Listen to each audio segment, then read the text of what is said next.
The conventional debt snowball versus avalanche debate misses out on one strategy that could save you thousands and also allow you to invest at the same time. As a financial planner of almost 10 years, I've found that the most effective way to approach debt is to balance the mathematical equation, what makes the most sense mathematically, and also the psychological sustainability. So let's first separate your debt in between toxic debt and your strategic debt. So toxic debt is the credit cards with high interest, payday loans, and then the strategic debt is your home loan and then some student loans. The toxic debt should be paid off aggressively using the avalanche method, and that's when you pay off the highest interest cards first, because mathematically that's going to save you the most in interest in the long run. And now let's focus on the toxic debt, the debt that is accruing interest at a much faster rate.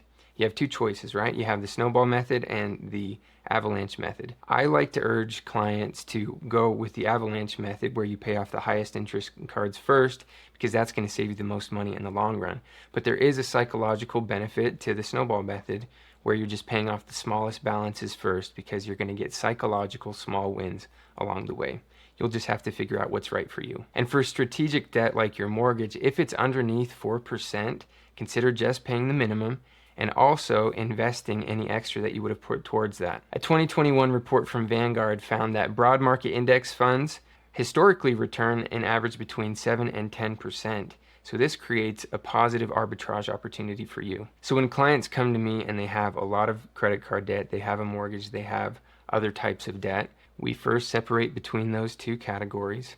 And then we see where they're at with their emergency fund, if they're contributing to their 401k, the entire situation. And most often we tackle that high interest debt first, while also getting the minimum match in their 401k if there is an employer match. And then once that high interest debt is paid off, we take a look at the other debts and see what the rates are and if it makes sense to pay them off aggressively or to invest some of that money and make sure that we have a fully funded emergency fund. And I know there are lots of advisors and money coaches out there who are all for getting rid of every single type of debt, including the low interest mortgage. And that could have a psychological benefit for you, but if you can have your mortgage below 4%, which is kind of tricky right now, but there are lots of people who still have that rate or less, and you're able to invest anything that you would have put towards the mortgage in something that would give a higher return, then that might make more sense for you. And if you're looking for a personalized debt investment strategy for your own situation,